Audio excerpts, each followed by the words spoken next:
Hello, I'm TheZOMBIEJ. It's time for another video. And this time I'm going to be talking about, this is kind of a blast from the past type of thing, you know. Talking about Slizers. Slizers, otherwise known as Robots. These came out in like 1998 to 1999. And then they were followed up by Roboriders. Both of these themes were interesting in that they seem to have element-related vehicle robot things.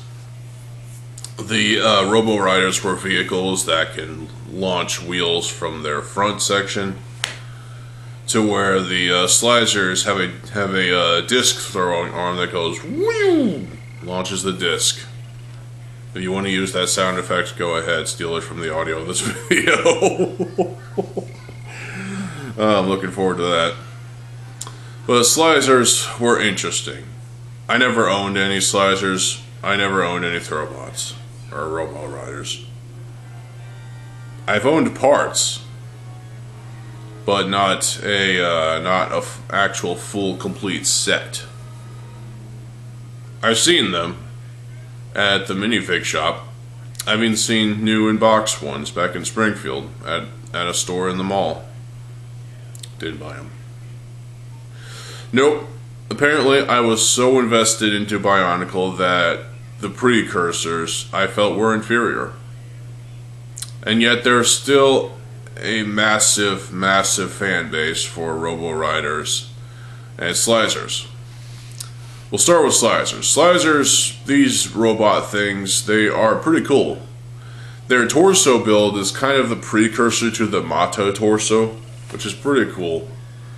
And you know what? It was still used for the Master Builder Rahi set thing. You could build a few different models using the Slizer torso piece. I never got that set, so I don't know. But I managed to build a lot of sets out of the parts. I managed to build a lot of those Rahi from parts of my own collection, but there was a few that I couldn't build, like the Vako, the Fusa, the Makika frog, that dragon thing. There was at least 5 models that I wasn't able to build. So, and they all required the Slizer body halves. Fair. But I will try to get those parts, and maybe I'll consider building those other models. But for now, Slizers were kind of an interesting theme. The robots themselves look pretty awesome, actually. As a precursor to Bionicle, they were really good. There were some element-related, element-specific cretins, like you've got ones for like stone, you got ones for jungle, air, fire, water, ice. The ice one looked like he was wearing skis on his feet, which I thought was pretty fucking cool. And he also had like a ski mask goggle-like thing. It was pretty cool. The water one's name was Scuba. I'm pretty sure the white one was named Ski. Very weird names for these things. But the Slizers story was interesting, but it was kind of not as good as Bionicle. Bionicle had the ultimate story of good versus evil, in my opinion. But Slizers and Slizers / Robots, depending on different regions of the world where you're in. The Slizers, the Robots, they had interesting builds, and you could combine them too. Some of the parts were carried over into Bionicle, notably the legs piece, or sometimes it was used as an arm, I guess, in Bionicle. That was used for Pohatu, as well as Liwa and Kabaka. And you know what? That piece was still used for the Rakshi. and the Mahi goats. And yeah. And even for Bittle. Yeah, Bittle. The Makuto species dude. Even in 2008, they were still using that limb piece. Wow. Wow, Lego. I mean, seriously, it's impressive. I don't think they were using it in 2009 or even 2010. Oh, wait a minute. They did use it in 2010. Von Nebula. They used it for Von Nebula, and wow. It's impressive that that limb piece stayed as long as it did. It resonated with a lot. And it really did stay true to its original form. And you know what? I still have used it in 2 different goat variants of the Mahi.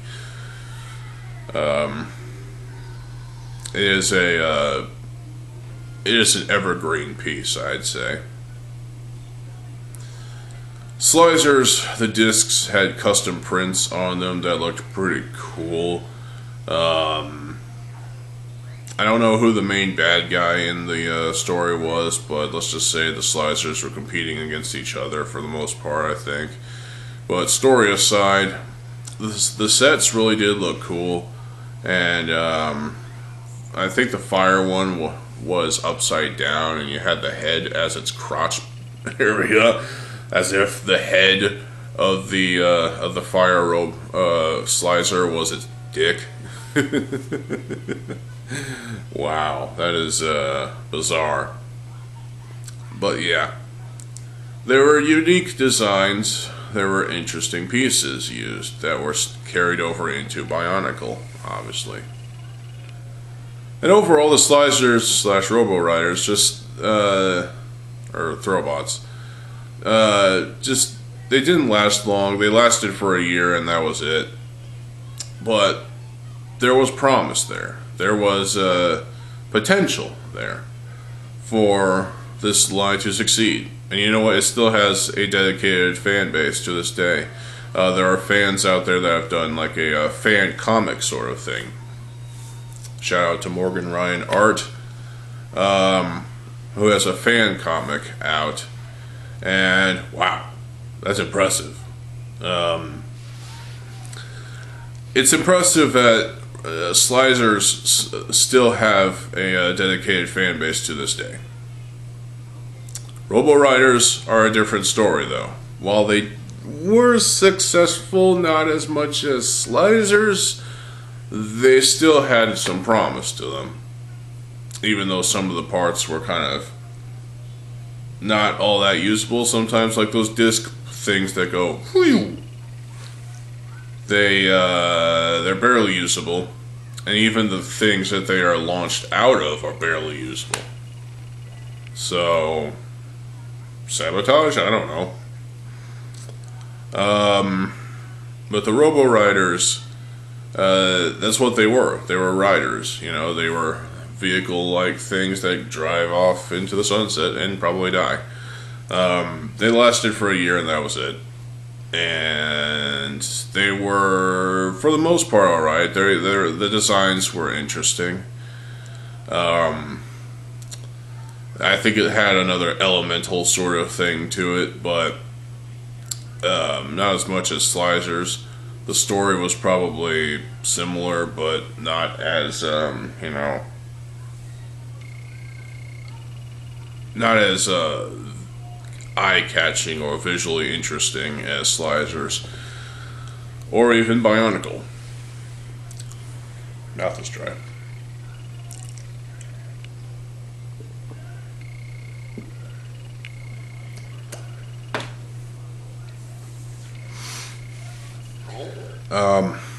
The Roboriders definitely had an interesting idea to them, and the Slizers did too. But combined, these two themes lasted together for a collective 2 years, and that was it. And then Bionicle came, and wow. Wow. What? Wow. Bionicle took the world by storm.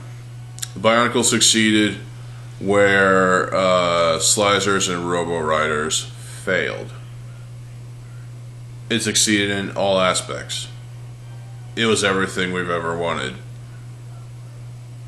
But the Slizers and the Roboriders were part of, Lego trying to, regain assets or regain money that they lost because of, going bankrupt and whatnot. But Bionicle was the true theme that brought them out of bankruptcy. It really is impressive. The Slizers and Roboriders, while they weren't as successful as Bionicle, they helped sustain Lego. And Lego Star Wars, they didn't save Bionicle, or they didn't save Lego. They helped sustain Lego for a brief period of time before Bionicle actually took the reins, and what a massive success it was. It really was the most impressive thing to be seen in 2001, and even 2000 if you live in Europe. Wow.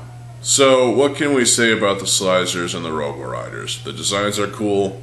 The parts are interesting. Some of them were carried over into Bionicle, and you know what? People still worship these themes nowadays.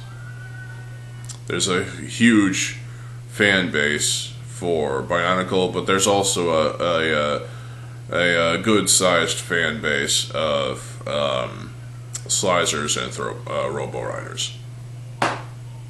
I guarantee you'll probably have a Slizer or a Bionicle fan who also likes Slizers and Throwbots. Now, I'm not a fan because I've never owned them, so I wouldn't know.